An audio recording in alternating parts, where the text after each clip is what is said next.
Hello guys! Welcome back to Sweet Love Jenny TV. Ayan, today's vlog guys, syempre tayo na naman ay may unbox. Ayan. But before that guys, tayo ay mag-intro muna. Tara, let's!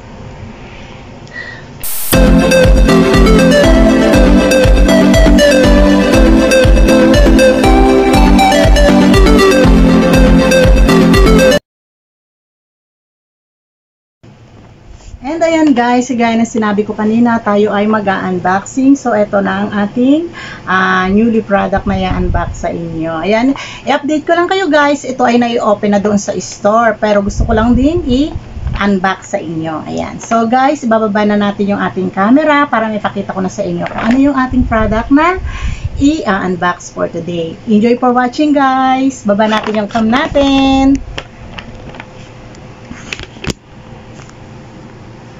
Alright, huwag kang babagsak. So, ang ating resibo. And then, siyempre, yung ating item or our product na ating i-unbox. Siya ay ang Honor X6B. Ayan. Ayan siya. So, bukas na natin siya, guys. Ayan. Ito, guys, yung kanyang laman. Meron na siyang housing na rubberized. Ayan. And then, yung kanyang code. At ito yung pang, sa kanyang, pang-open doon sa lagayan ng SIM card. Ayan yung laman niya. And then, syempre, yung ating pinaka-unit, guys. Ito. At syempre, guys, surprise! Taran! Dahil sa purple siya, may favorite color. Ayan. At syempre, yung kanyang brochure. Ayan. Iba-iba yung language nyo, guys. May English, may Chinese. Ayan. Tingnan nyo naman, guys. So, iba-iba. Yan yung kanyang pinaka-brochure. So, ayan. Titignan natin kung paano natin siya mapapa-function. Ayan. At syempre, kasama na rin dito yung ating charger. Ayan. At ang kanyang pinaka-charger ay Type-C na. Ayan.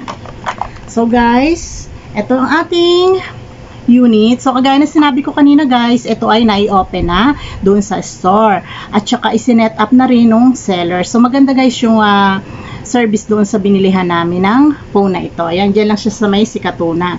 Ayan, meron na rin siyang mga naka-install dito guys na apps. Kagaya ng FB. Yung FB guys is kailangan mo lang i-update. Ayan. Tapos, syempre, dinownload ko na din yung mga kailangan kong apps. Yung talagang mostly na ginagamit ko. Ayan. Eto guys ay 128 na rin, tapos 6 gig daw sabi. Ayan, di ko naman alam guys, basta yun. Mas mataas daw yung specs nito kaysa rito sa phone ko na ginagamit na pang video ngayon. Kasi Honor din siya, pero 8X lang siya. And syempre, matagal na rin siya talaga. Kung inyong matatandaan, yung mga 8X is mga 4 to 5 years ago pa siguro labas yan.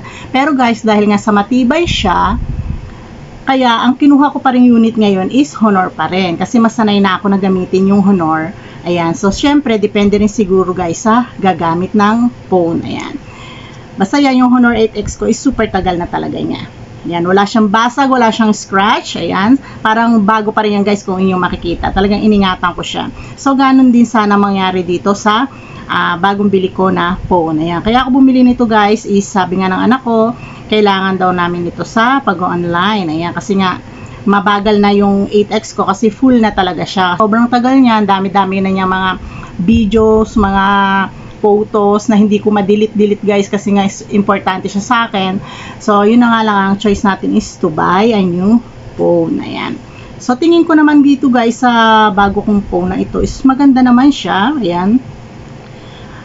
Yung kanyang lapad and taba, ayan, is okay lang. Tapos guys, ang ganda rin ng back niya, yung sa ng camera niya, ayan. Ang kaibahan lang nito, hindi ko guys alam, kasi itong Honor 8X ko is meron siyang thumb mark, ayan. Ito hindi ko alam kung may thumb mark, parang wala, kasi gaganon lang, hindi ko lang rin to alam. So, pag-aaralan ko pa siya kung paano ko talaga siya mapapunction ng maayos, ayan. Yung ibang mga apps dito, kailangan mo lang siyang i-update. Ayan. Wala pa akong ini-install na games. Hindi pa ako nag-install kasi parang wala akong time mag-games ngayon guys. So, kaya hindi muna. Kunin lang muna yung mga importanteng apps. Yun lang muna yung ating gagamitin. So, ayan. At higit sa lahat guys, ang nagustuhan ko talaga rito guys is the purple color. Kasi nga, sa mga nakakakilala sa akin, lalo na sa mga matatagal na talaga mga kaibigan ko, alam nila na collector ako ng mga purple things. Ayan, talagang pagka nakakita ko ng purple things is talagang hindi pwedeng hindi ko siya bibilihin kung kaya ko rin lang bilihin. Ayan. So, ayan guys. Tapos guys, syempre, yung ating resibo. Kung sa mga nagtatanong kung magkano ko ba nabili yung ating phone na ito. So, ito guys, yung ating resibo. Binili ko siya rito sa, ayan, JRMX Memo Express. Ayan guys, ang galing nung ano dyan, yung kanilang mga namamahala store, mabait sila. Actually, sila pa yung nag-set up ng phone ko. Tapos sila na rin yung nag-activate ng aking SIM card. So, kumbaga less na sa oras ko yon. Kaya, ito, activated na yung phone ko, activated din yung SIM card ko. So, kung nagtatanong kayo kung magkano ko siya nabili, ayan, ang price niya is 5,999. So, ibig sabihin is 6K. Kasama na yung, iba naman yung kanyang SIM card, 42 yata o 48. Ayan yung kanyang halaga. So, tingin ko naman guys, hindi ko alam kung mura or mahal, pero tingin ko is okay na rin naman siya sa akin na 6K yung phone ko. Actually guys, hindi naman ako mahilig sa mga masyadong mamahali na mga phone. So, taas natin guys yung ating camera. Ayan. So, kwentuhan tayong saglit lang naman. Ayan. So guys, sa mga nakakilala sa akin dyan, lalo na yung mga matatagal na talagang mga kaibigan ko at mga subscribers ko, alam na nila yan na hindi talaga ako mahilig bumili ng mga masyadong mamahaling gamit, lalo na pagdating sa mga gadget. Ayan. Kasi nga, yung value ng phone, para sa pananaw ko lang naman guys, sa pananaw ko lang, hindi ko naman syempre kailangan lahat syempre. Sa pananaw ko lang, hindi siya para sa akin, hindi siya para sa akin advisable na bumili ako ng mas mamahaling phone. Kasi para sa akin, mayroon pa akong mas importanteng pwedeng paggamitan ng pera kaysa bumili ako ng masyadong mamahalin. So, ganun ako guys. Hindi naman sa sinasabi ko na kailangan maging ganun din kayo. Depende yung guys, kakayahan ninyo. Kung kaya ninyong bumili ng ganun kamamahal na mga gadgets, go! Pera naman ninyo yan. Pero for me kasi, hindi ko afford yun. Hindi ko siya afford na bumili at saka nanghihinayang talaga ako. Tingin ko mas marami pa akong pwedeng bilhin na mas kapakinabang sa na yon, sa pagbili ng phone. Kaya kailangan guys, ititignan din natin yung budget natin, kung kakayanin natin yung ating budget bago tayo bumili ng gadgets. Syempre, magiging wise din tayo guys. Huwag tayong bigla-biglaan na lang guys na bibili ba, diba? Syempre, titignan natin. Tsaka, hindi naman kailangan natin laging updated tayo sa mga gadget. Titignan natin yung lifestyle natin. Hindi naman natin kailangan pag may bagong labas, kailangan meron din tayo. Paano kung hindi ninyo kaya? Kagaya ko, na kurito talaga ako pagdating sa pagbili ng gadget. Halos ayoko talagang bumili hanggat hindi siya sira. So, ganun lang ako. Pero hindi ko naman sinasabi sa inyo guys na maging ganun din kayo. Depende sa kung kaya ninyong bumili ng mas mamahalin, mga updated, go, kaya naman ninyo. Pera naman ninyo yun, di ba? So, kanya-kanya naman tayo ng pananaw sa buhay. So, yun lang yung sa akin guys. So, para sa akin yung sa 599 or 6K is para sa akin sulit na. At masaya na ako ron. Ganun na ako kasaya nung guys na nakabili ako ng bago. Hindi ko naman kasi talaga kailangan ng masyadong mamahalin. Sa akin kasi guys, hanggat nagagamit ko, gagamitin ko siya. Yan, kagaya nga yan, yung ginagamit ko ngayon sa inyo na pang video ko ngayon is the Honor 8X is super tagal na yan guys. Kaya masasabi ko na pag Honor siya is talagang matibay siya. Ayan, sana guys ay nag-enjoy kayo sa panonood sa aking video sa araw na ito.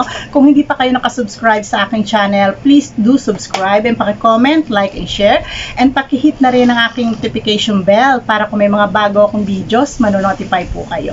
And this is Sweet Love Jenny TV, always telling you that God is good all the time. See you next time and God bless everyone. Keep safe. See you on our next unboxing.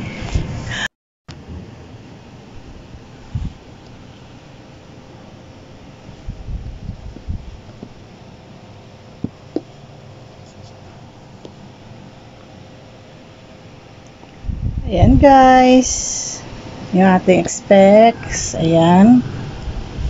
So, smooth siya guys. Syempre, bago pa, malambot pa siya. Ayan. Tingin ko guys, isulit naman ako rito sa 6K talaga. Ayan. So, ayan, may Gcash tayo, pero hindi pa siya naka-active guys. Ayan. Siyempre, yung ating Facebook. Ayan. Ayan. And, siyempre, yung ating, ayan. Tapos, nakita nyo guys yung kanyang color. Napakaganda ng color niya. It's purple. Ayan. Diba guys? Ganda niya. So, pag-aaralan ko pa siya guys kung ano yung ating mga pwedeng gawin dito sa ating new phone. Ayan. Syempre nga, dahil siya ay bago, hindi pa natin alam kung ano yung mga pipindot-pindotin natin dyan guys. So, ayan, kagaya niyan.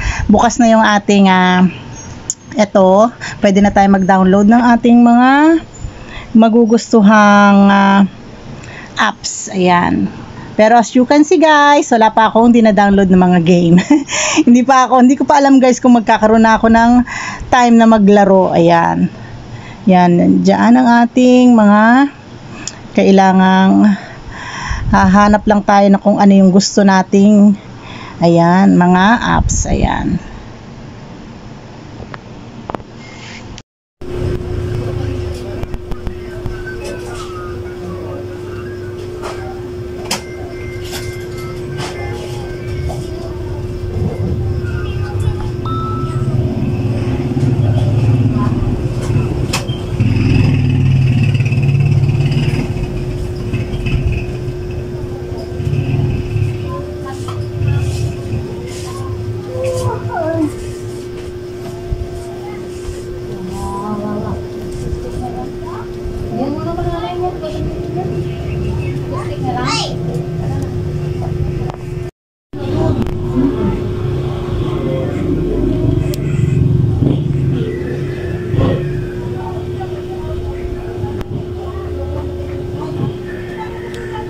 Yan, ang ganda ng color niya guys.